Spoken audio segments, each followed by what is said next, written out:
This video has spoilers for the worst of times, obviously, so if you have not listened to the full playlist on YouTube, you must do that before watching this video, otherwise all the contents of this video will make no sense to you. So go listen to the worst of times playlist, and then you can come and watch this video, if you haven't listened to it already. Today, I'll be doing my Q&A for The Worst of Times, which is my short science fiction novella that I wrote, and I read aloud to all of you in celebration of 5,000 subscribers. Thank you so much for listening to The Worst of Times, and thank you to all of those who submitted your questions to me. And I'm going to be answering them today. Now, this video is not scripted. I have already seen all of the questions, and I've thought over them a bit, but this video isn't scripted at all. It's just my honest, raw replies to all these questions. Okay, so first off, I'm going to start with this question from Andy Valaitis. I hope I'm pronouncing your name right. But they ask, how long did it take you to write the story and how many revisions did you do? So with the original first draft of the story, I actually wrote the first draft in just one day because I was just feeling super inspired that day, and then I got this one idea into my head of writing a time travel story, kind of like H.G. Wells' book, The Time Machine, which I really love that book, and that's really what inspired me to write this book. And I wanted to put my own message into it, like especially about all the stuff with, AI going on recently. So I wrote the initial first draft all in a single day, and then I printed it out. I did only 2 revisions. I did one where I marked it all off on paper, and then I put those changes into the document on my Chromebook, and then I went through the document once more and revised it a second time. So this only went through 2 revisions, and I wrote the first draft in a single day. And then Smog the Wordsmith, I love that username, Smog the Wordsmith asks, they have a question about Lucy. They say, is this character inspired by a real person, or is it just a product of your imagination? The character of Lucy isn't exactly inspired by any real people that I know, but it is inspired by Lucy from the Chronicles of Narnia, and I feel like there's a bit of just other characters that I've read in Lucy as well. Like, there's a bit of Matilda from Roald Dahl's book in her, and, there's a lot of Lucy from the Chronicles of Narnia. It is mostly a product of my imagination, but it's also just little bits and pieces of different characters that I've read about in different books, all merged together into a single person. And Lucy from the Chronicles of Narnia is where I got her name, of course. It was just the first name that popped into my head when I was writing the book. And then Cat with a Blog, it's an interesting username. Cat with a Blog asks, why did you not reveal the narrator's name? I don't really like these types of questions when people ask authors, why did you do this, or why did you do that, because it's their story and there doesn't necessarily have to be a reason behind it. But I'm not entirely sure why I didn't reveal the narrator's name. I feel like that was one of the things where I felt like I could just leave it up to the interpretation of the reader. But also, I do have the narrator's name in mind, I just chose not to reveal it. And I might reveal it someday, but I'm not going to tell you now. As far as why I didn't reveal his name, I don't know exactly. I think that's up to the interpretation of the reader. And then GriffinHeart3398, hope I'm pronouncing all these usernames right. So they ask, I was confused with students wheeling around suitcases of supplies. I know it's a thing now, but in the future, books, paper, and writing implements are not used. So what supplies are the students dragging around? Yes, this is a thing that I never thought of, and the moment I read your comment, I went back to my manuscript and changed all of that. So there's already been sort of more revision in the story. And that's interesting. It's something that I've never thought of before. Like, if they're doing all their schoolwork on technology, on screens, then why are they carrying around suitcases? What's inside the suitcases? I never actually thought of that, and thank you so much for pointing that out. But they also said, I thought you could use some more made-up future slang to distinguish the times more, especially when talking with the girl. Yes, I could have. I feel like I did a lot of, future expressions and figures of speech from the future, and I put them into the earlier chapters, like with Yol, which is the plural of you in 2098. But yeah, I didn't really do it later on. I probably should, and part of the reason why I didn't make Lucy sound like a person from this future is because of all the books she's read. I feel like I talk like some of the books I've read, and so, Lucy reads all these older books. She reads Charles Dickens, Tolkien, C.S. Lewis, and so I thought I would make her sound different, so that was a bit of an intentional choice, not to make her sound like everyone else in the future. Maybe I should have, I don't really know, but that was the thought behind it. So, thank you for your question. And then Sunny Lily 1959 says, I really enjoyed listening to your story. I love reading other young writers' work. Being a writer as well, I have difficulty finding big words to describe what I'm trying to convey. The Worst of Time has such good word usage and placement.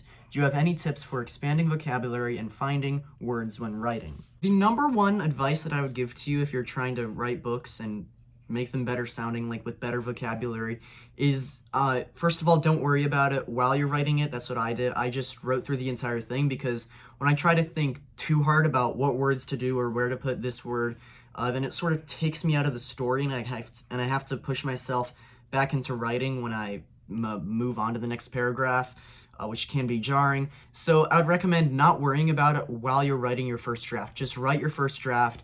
The first draft is all about getting the words on the page, writing it as quickly as you can, and later on you can revise it and change some of the wording. And that is mostly what I did with The Worst of Times. Some more advice I would give is read a lot of books. And this is where a lot of the vocabulary and writing for The Worst of Times just came instinctively. Like a lot of you pointed out, it sounds like something written from the 19th century, and that wasn't really a completely conscious choice. I've just read so many books that are written like that I just sort of wrote it instinctively, and I really like that tone of writing as well. So the number one advice I would give to anyone is just read as many books as you can, read as widely as you can, read outside of your comfort zone, but don't read only outside of your comfort zone. This is something that has helped me so much. I've just read so many books from so many different genres, and I feel like that's helped me so much with my vocabulary in my own writing. And one more thing is, you don't have to use big words. Like, I was listening to a podcast with S.D. Smith recently, and he was talking about how when your reader is reading the book, you want them to get really immersed in the story, and if they have to look up all these big words that you're using like every 5 minutes, then it's going to take them out of the flow of the story, and they're going to enjoy the book less. And so he was saying, when you're writing a book and you have a choice between like a really big, rare word that's hardly used and a really simple word that everyone knows, just go with the simple word, because it'll make readers more immersed in your story. This is what I've tried to do, and so that's what advice I would give you. Thank you so much for your question. And then another question from Andy Valaitis. I don't think I'm pronouncing that right. They ask, so the lifetime spent building the machine was part of the dream. So I probably should have clarified this in the story, and maybe I will when I do the rewrite. But no, the first chapter with the main character building the time machine, that was not part of the dream. He was actually building a time machine. Like he said, he was working on building it for years, reading all these books, and that couldn't all happen in the dream. So the part about him building the time machine was not part of the dream. The dream only started in chapter 2, when he took the time machine into the future, and that's where the dream started. So I probably should have clarified that. And Mikey Books just says, what a talent, no critique from me. Thank you for sharing these. You got something special, buddy. Keep it up. Thank you so much for that. Those words are so encouraging. And then Mountain Less Sky, I cannot pronounce these names. They say, I love the message of this. You can't control others, and the future is inevitable, but you don't have to go along with it. How much satisfaction do you need to say this is done? I need a lot of satisfaction. Like, I'm still not entirely satisfied with the story. I still don't feel like it's done. I might need to do, a few more revisions, maybe a rewrite or two. But this, I feel like what I have now is still a pretty solid version of the story, but I don't know if I'll ever be completely satisfied with it, even when I've completed it. So I'm not sure. Like with some stories, I've written a ton of short stories, Just whenever I feel like it, whenever an idea pops into my mind, I'll write a short story. And I feel like with some short stories, it was very easy to write, and I was satisfied with them quickly. I only went through one revision with one short story. I just wrote it out, revised it, and revised it once, and that was it, and I felt like it was good. Well, there were others that just needed a ton of revisions, a ton of rewrites, and some of them I didn't even complete because I just gave up on them. So I think it differs from story to story. But that's not their only question. They also ask, does the name redaction have a reason, or is it more up to the reader's interpretation? I kind of did answer this earlier. It's up to the reader's interpretation. The reason the main character is unnamed is up to the interpretation of the reader entirely. And then, Ben's Reading Rambles. Reading Rambles is a great channel. I highly recommend you check it out. But Ben from Reading Rambles asks, is there any more coming from the Worst of Times universe, or is it ever going to come back? Do you plan to publish something anytime soon? Well... What?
Yes, I wrote a novella, or, well, I thought it was going to be a novella, and then